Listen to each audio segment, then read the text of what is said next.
सभी बच्चे लाइव हो जाएं। क्लास हमारी ऑनलाइन हो चुकी है। सभी बच्चे लाइव हो जाएं। क्लास जो है हमारी ऑनलाइन हो चुकी है। हम लोग स्टार्ट कर देंगे। आज जो है पिछली क्लास के अंदर हम लोगों ने स्वपोषी और विषमपोषी पोषण तक जो है पढ़ रखा था। आज उसके आगे स्टार्ट करेंगे। सबसे पहले एक बार कमेंट कर दीजिए, आपको सुनाई और दिखाई पड़ रहा है कि नहीं। एक बार कमेंट बॉक्स में कमेंट लिख करके भेज दीजिए कि आपको सही से दिख सुन रहा है या नहीं दिख रहा है। एक बार कमेंट कर दीजिए।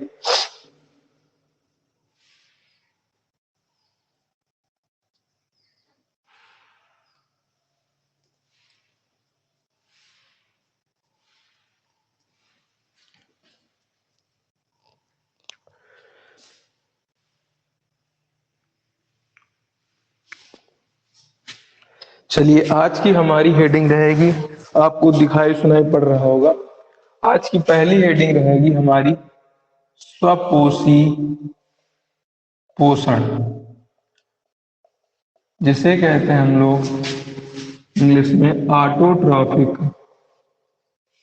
न्यूट्रिशन। ऑटोट्रॉफिक न्यूट्रिशन क्या है, स्वपोषी पोषण क्या है, इसको समझेंगे। चलिए, सभी को दिखाई सुनाई पड़ रहा है अच्छी तरीके से। अब जो है बढ़िया तरीके से बैठ जाइए, चीजों को सुनिए और समझिए कि क्या जो है इसमें कहना चाह रहा है, क्या इसमें जो हम लोगों को पढ़ना है। अब होता क्या है, स्वपोषी का मतलब क्या है ये समझिए। सबसे पहले हमारे ये मान लीजिए कोई हमारा एक प्लांट है, समझने के लिए ये इसकी रूट है और ये पृथ्वी से क्या करता है, जल और मिनरल को क्या करता है, अवशोषित करता है। और यहाँ पर एक मान लीजिए प्लांट की हमारी क्या हो गई, एक ये हमने समझने के लिए क्या बना ली, एक लीफ बना ली। ये भाई हो गई हमारी प्लांट की लीफ, समझने के लिए। क्या कमेंट आ रहा है? हाँ ठीक है, सबको दिखाई पड़ रहा है। हमने देख लिया है, कमेंट पढ़ लिया है आपका। अब जो है बोर्ड पर जो समझाया जा रहा है उसको समझिए क्या है। अब ये यहाँ पर हमारा पानी भरा होता है पृथ्वी के नीचे, ये पृथ्वी भाई बना दी है, उसके ऊपर ये प्लांट निकला है। और यहाँ कहीं पर होता है हमारा सूरज, और सूरज क्या करता है, अपने अंदर से एनर्जी एनर्जी क्या करता रहता है, निकालता रहता है। और उस एनर्जी को कहते क्या है, जो अपने अंदर से निकालता है, उस एनर्जी को कहते हैं हम लोग सनलाइट, जिसे कहते हैं सौर ऊर्जा, जिसे कहते हैं धूप। ये हमारी एक प्रकार की क्या है, ऊर्जा है, ताकत है। और नाइन्थ से तुमने हमें, हमारे हिसाब से आप लोगों ने, सभी बच्चों ने पढ़ रखा होगा कि ऊर्जा को ना ही खत्म किया जा सकता है, ना ही ऊर्जा को बदला जा सकता है।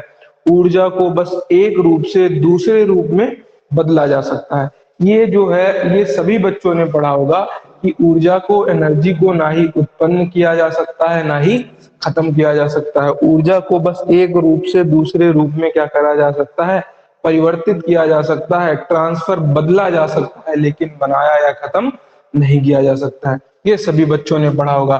फिर होता क्या है, इस पत्तियों को खाता है, मान लीजिए इन पत्तियों को या इस प्लांट को खाता है हमारा मनुष्य, खाता है। बहुत से शाकाहारी क्या खाते हैं, जानवर खाते हैं। फिर इस इनको पत्तियों को खाया इसने, जानवर ने और मनुष्य ने, और बहुत सारे शाकाहारी जीव ने। अब इस शाकाहारी जीव को खा गया कौन, मांसाहारी जीव। और मांसाहारी जीव भाई कौन होते हैं, जैसे हमारा लायन हुआ, ये सब लायन और ये सब मांसाहारी जीव क्या कर रहे हैं, इनको खा गए। या मान लीजिए इस मनुष्य ने इस बकरी को खाया, क्योंकि मनुष्य भी तो एक मांसाहारी जीव है, सर्वाहारी होता है, शाक भी खाता है और मांस भी खाता है। तो इस तरीके से देखा कि आपने कि जितने भी मांसाहारी जीव हैं वो सभी निर्भर हैं अपने भोजन के लिए शाकाहारी जीवों पर, और शाकाहारी जितने भी जीव हैं वो सभी निर्भर हैं किसके ऊपर, पेड़ पौधों पर, हरे पेड़ पौधे के ऊपर सभी शाकाहारी जीव निर्भर हैं। और जो हमारा पेड़ पौधा है, ये पेड़ पौधा किसके ऊपर निर्भर है? ये निर्भर है सूरज के ऊपर, सौर ऊर्जा के ऊपर। यानी जो जितने भी जीव हैं हमारे, चाहे शाकाहारी जीव हो चाहे मांसाहारी जीव हैं, वो सभी जीव किसके ऊपर निर्भर रहते हैं? वो सभी जीव किसके ऊपर निर्भर रहेंगे? पेड़ पौधों के ऊपर, पादप के ऊपर। क्योंकि हमारा भोजन जो है कहाँ से आ रहा है? फाइनली भोजन हमारा पेड़ पौधों से ही आ रहा है। पेड़ पौधों को खाते हैं शाकाहारी जीव, शाकाहारी जीव को खाता है मांसाहारी जीव। तो कहने का मतलब है कि ये इसके ऊपर निर्भर है, ये इसके ऊपर, लेकिन जो हमारा प्लांट होता है ये केवल और केवल किसके ऊपर निर्भर होता है? सूरज के ऊपर। और ये दूसरे जीवों के ऊपर निर्भर नहीं होता है।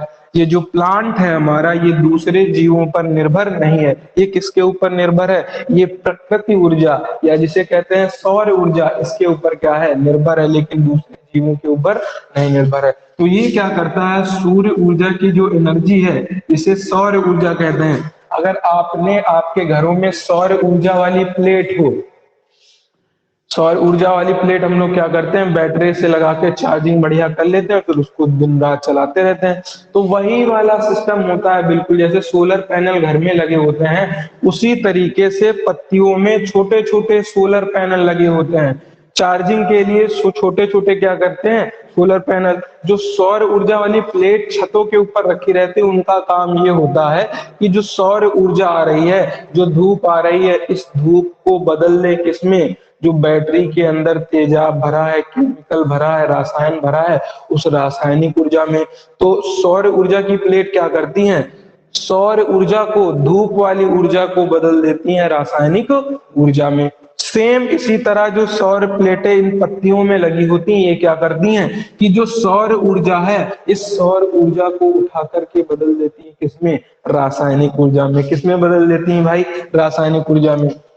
तो ये जो पत्तियां हैं, ये समझ लो ऐसी बहुत सारी पत्तियां होती हैं पेड़ के ऊपर, तो समझ लो हर एक पत्ती जो है सोलर पैनल की तरह कार्य करती है। घर की छतों में जो सोलर पैनल रखे रहते हैं, मान लीजिए पेड़ के ऊपर जितनी भी पत्तियां होती हैं, हर एक पत्ती अपने आप में क्या है? सोलर पैनल है। और वो सूर्य को उठा के, सौर ऊर्जा को उठा उठा कर किसमें बदल देती है? रासायनिक ऊर्जा में। अब घरों में जो बैटरी होती है उसके अंदर तेजाब भरा होता है, H2SO4, लेकिन यहाँ पर जो रासायनिक ऊर्जा होती है पेड़ के अंदर, उसका नाम होता है ग्लूकोज। क्या नाम होता है भैया? बता दीजिए सभी लोग।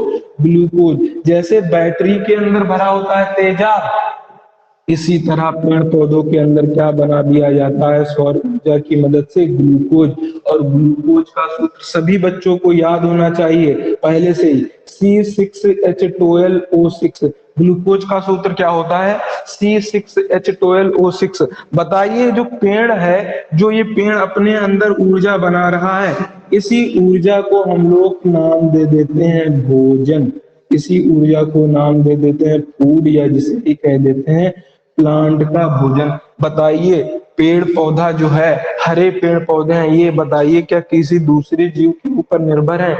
नहीं निर्भर है। बताइए अपना पोषण खुद ही बना रहे हैं कि दूसरे जीवों के द्वारा बना रहे हैं? खुद ही बना रहे हैं। और जो चीज खुद ही बनाई जाए, स्वयं बनाई जाए, इस तरीके के पोषण को बनाने को या भोजन बनाने को क्या कहेंगे? स्वपोषी कहेंगे। स्व का मतलब स्वयं, पोषी का मतलब भोजन। तो ऐसे जीव जो अपना भोजन स्वयं बनाते हैं, स्वपोषी पोषण वाले जीव कहलाते हैं या स्वपोषी कहलाते हैं। और स्वपोषी जो है, जो स्वपोषण की क्रिया है, किसके मदद से होगी? स्वपोषण की क्रिया सूर्य के प्रकाश की मदद से होगी। तो स्वपोषी जीवों की या स्वपोषी पोषण की हम लोग परिभाषा क्या कहेंगे? ऐसा पोषण जो सूर्य की प्रकाश की उपस्थिति में हरे पेड़ पौधों के द्वारा बनाया जाता है, स्वपोषण कहलाता है। और ऐसे जीवों को जो स्वपोषण करते हैं, उन्हें स्वपोषी जीव कहते हैं। ऐसा पोषण जो सूर्य की प्रकाश की उपस्थिति में बनाया जाता है, स्वपोषण कहलाता है। और उन जीवों को क्या कहते हैं हम लोग? स्वपोषी जीव कहते हैं। क्या कहते हैं भैया? स्वपोषी जीव कहते हैं। और ये पेड़ पौधे क्या कर रहे हैं? सौर ऊर्जा को बदल रहे हैं किसमें? रासायनिक ऊर्जा में परिवर्तित कर रहे हैं। और ये केवल जो क्रिया है स्वपोषी, जीवों वाली, ये केवल 3 ही तरीके के लोग कर पाते हैं।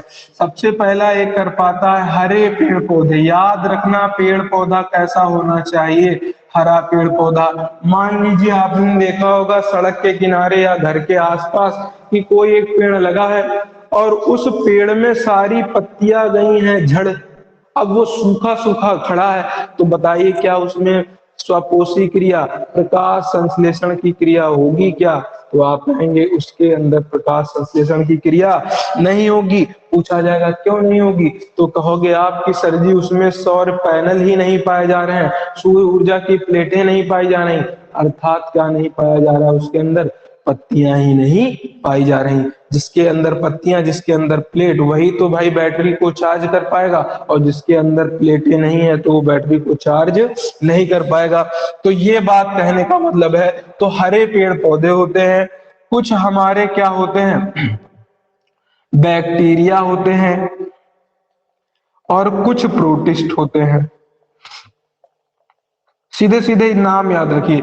जब आप बड़ी क्लास में पहुंच जाएंगे, 1 साल के बाद जब आप 11th में पहुंच जाएंगे, तो वहां बैक्टीरिया भी बताया जाएगा क्या होता है, प्रोटिस्ट भी बताया जाएगा क्या होता है, लेकिन यहाँ पर केवल नाम ही जान लीजिए। अगर आपको यहाँ पर ये सब बताया जाने लगेगा तो बहुत बड़ा चक्कर हो जाएगा। इसलिए अब स्वपोषी पोषण की परिभाषा क्या होगी, ऐसा पोषण जो सूर्य के प्रकाश की उपस्थिति में हरे पेड़ पौधों के द्वारा किया जाता है, स्वपोषण कहलाता है। और इन जीवों को स्वपोषी जीव कहते हैं। और स्वपोषण का दूसरा नाम होता है, स्वपोषी पोषण का पादप सम, जो पादपों के समान करे, जो पादपों के समान भोजन बनाए, उसे कहते हैं पादप सम। एक बार ये बताइए, जितना आपको समझाया है क्या समझ में आ रहा है? एक बार सभी बच्चे कमेंट बॉक्स में कमेंट कर दें कि चीजें क्लियर है कि नहीं।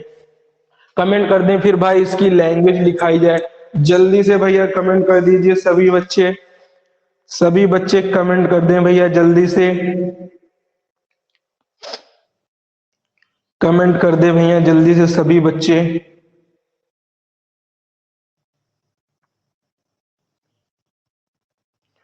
सभी बच्चे कमेंट कर दे भैया बहुत जल्दी से। हाँ सभी बच्चों ने लिखा है। Pragya Patel yes, Anushka Patel second yes, P Patel लिख रहे हैं यस, और कौन है, शिप्रा देवी यस, शिवानी पटेल यस, बहुत बढ़िया। चलिए अब भाई हम लोग परिभाषा लिखेंगे और इनके एग्जाम्पल लिखेंगे। चलिए अब इसको बिगाड़ करके हम बोर्ड पर परिभाषा लिख दे रहे हैं भाई। स्वपोषी पोषण की परिभाषा लिख रहे हैं हम लोग।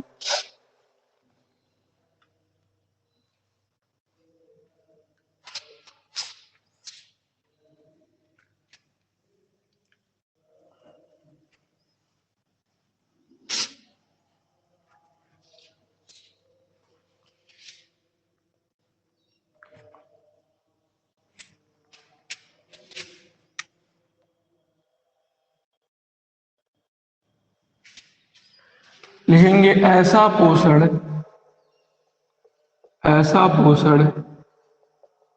जिसमें जिसमें जीव सूर्य की प्रकाश की उपस्थिति में, सूर्य की प्रकाश की उपस्थिति में अपना भोजन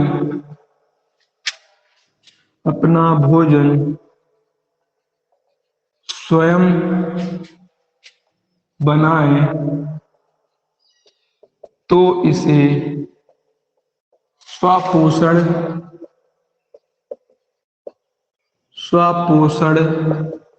या पादप सम पोषण कहते हैं। उदाहरण याद रखेंगे एग्जाम्पल में।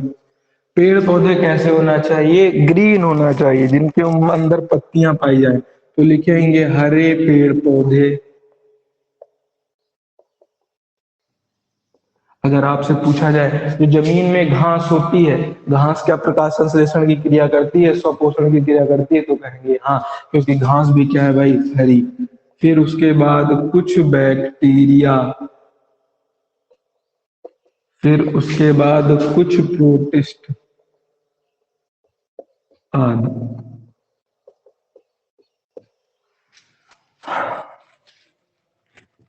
ये हो गया स्वपोषण।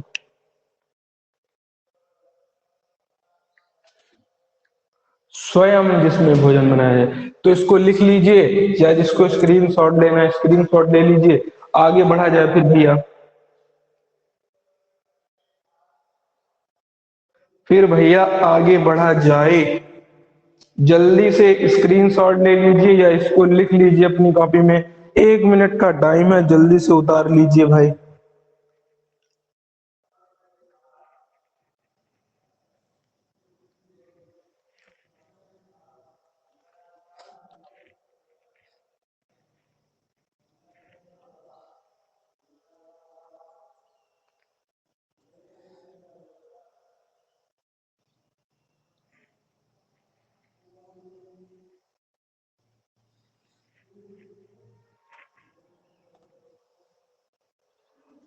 अगर लिख गया हो तो कमेंट कर दीजिए भैया। अगर लिख गया हो तो कमेंट कर दीजिए। जो कुछ हुआ करे आप कमेंट बॉक्स में कमेंट कर दीजिए, तो हम समझ जाया करेंगे। अगर लिख गया हो तो कमेंट कर दीजिए, फिर आगे बढ़ा जाए।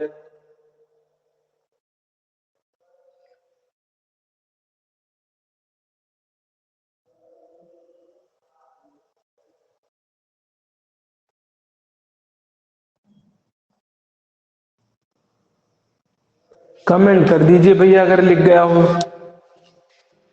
कमेंट कर दें भाई सभी बच्चे। इसको पढ़ाने के बाद फिर हम लोग चालू करेंगे प्रकाश संश्लेषण। लिख गया है, देखिए इसको बिगाड़ रहे हैं हम।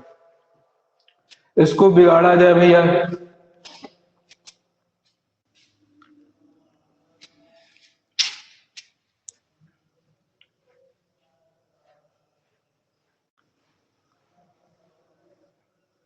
और सभी का काम है भाई, जो कुछ भी पढ़ाया जा रहा है उसको भाई लिखते रहिए अपनी फेयर में, और रोज का रोज याद करिए।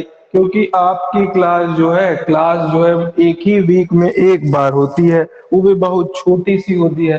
तो इसलिए जो है जो कुछ पढ़ाया जाए, एक दो हेडिंग या एक दो लाइन, जो कुछ भी पढ़ाई जाए आपको अपनी फेयर में नोट करना है, और उसको क्या करना है, अच्छे तरीके से याद करना है। चलिए दूसरी हेडिंग डालिए, काले पेन से विषम पोषी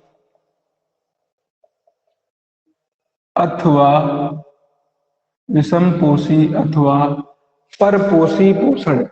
विषम पोषी अथवा परपोषी पोषण, इसे कहते हैं हम लोग इंग्लिश में हेटेरोट्रॉफिक हेटेरोट्रॉफिक न्यूट्रिशन।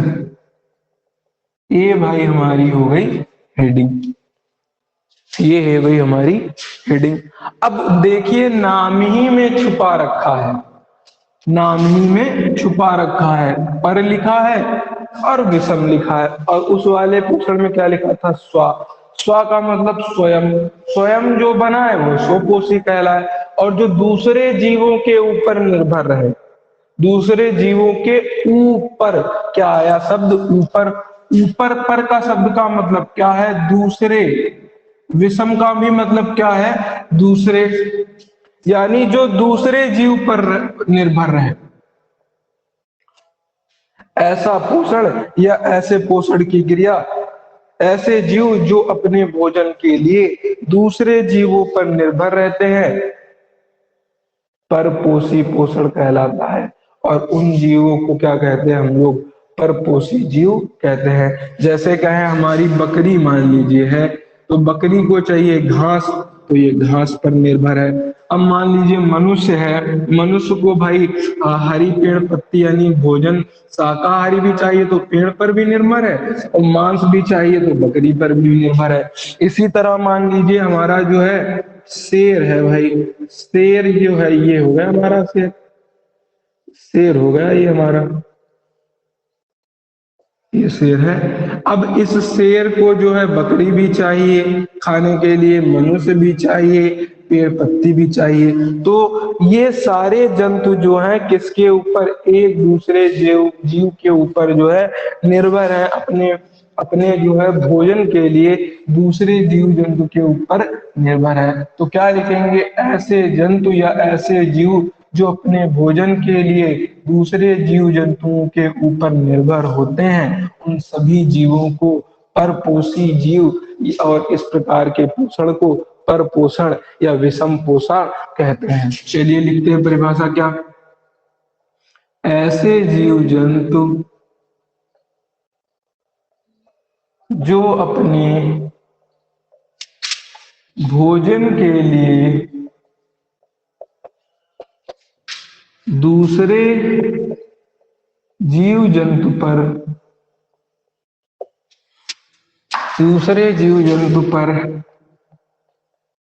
निर्भर होते हैं,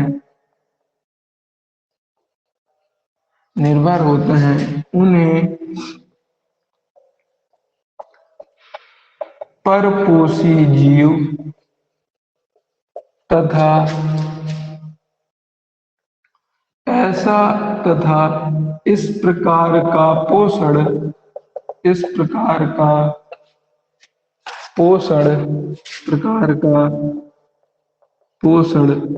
विषम पोषण या परपोषण कहलाता है। अब उदाहरण में भाई बताइए कौन से जीव दूसरे जीवों के ऊपर रहते हैं। तो हम लिखेंगे नंबर 1 पर भाई मनुष्य ही है हमारा, सभी प्रकार के जंतु,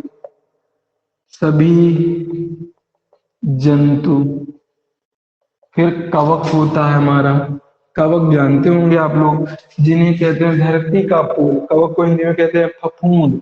फफूंद भी क्या है, परपोषी, अपना भोजन स्वयं नहीं बना पाता, दूसरे जीव के ऊपर निर्भर रहता है। देखा होगा रोटी है, रोटी के ऊपर उगाएगी फफूंद, या हम लोगों के दांत खाद खुद भी कर देगी, तो दूसरे जीवों के ऊपर निर्भर रहती है भोजन के लिए। और कुछ प्रोटिस्ट हमारे होते हैं, बैक्टीरिया भी होते हैं आदि। तो ये हो गई हमारी परपोषी की परिभाषा। इसको भाई लिख लीजिए जल्दी से, कमेंट कर दीजिए अगर आपको समझ में आ रहा है तो कमेंट कर दीजिए भैया जल्दी से, और परिभाषा भी लिख लीजिए।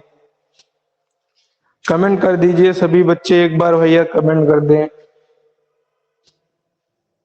कमेंट कर दें कि समझ में आया है कि नहीं। लिख भी लें, स्क्रीनशॉट ले लें, अगर जो बाद में लिखते हो अच्छी अच्छी राइटिंग से, वो स्क्रीनशॉट लेकर बाद में लिख लें अच्छी अच्छी राइटिंग। एक बार कमेंट कर दें भैया, अगर समझ में आ गया है तो कमेंट कर दीजिए।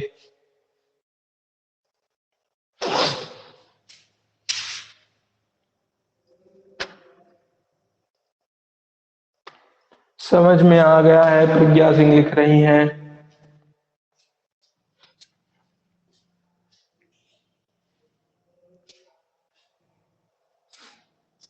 गर्मी भाई बहुत है, जहाँ पर ये रिकॉर्डिंग होती है, यहाँ पर बनाया जाता है, यहाँ पर तो बहुत ज्यादा गर्मी है, पंखा भी नहीं है इस रूम में।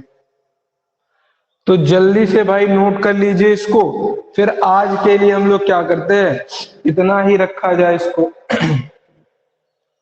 बहुत बढ़िया, नोट कर लीजिए भाई, इसको नोट कर लीजिए जल्दी से जिसको नोट करना है। अगर लिख गया है तो कमेंट कर दीजिए भाई। किसी का कोई डाउट है तो पूछ लीजिए, कोई अगर कुछ पूछना चाहता है तो पूछ ले भाई।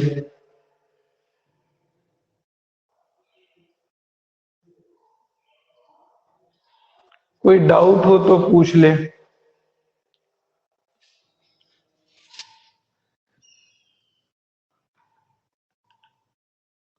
उम्मीद है आपका लिख गया होगा भाई। आज की क्लास में हम लोग इतना ही रखेंगे। अब अगली क्लास में हम लोग चालू कर देंगे प्रकाश संश्लेषण, फोटोसिंथेसिस। तो आज की क्लास में हम लोग इतना ही रखेंगे। अगर किसी का डाउट है तो वो पूछ ले भाई, फिर क्लास को हम लोग ओवर करते हैं। इतना ही रखेंगे भाई, आज गर्मी बहुत ज्यादा है।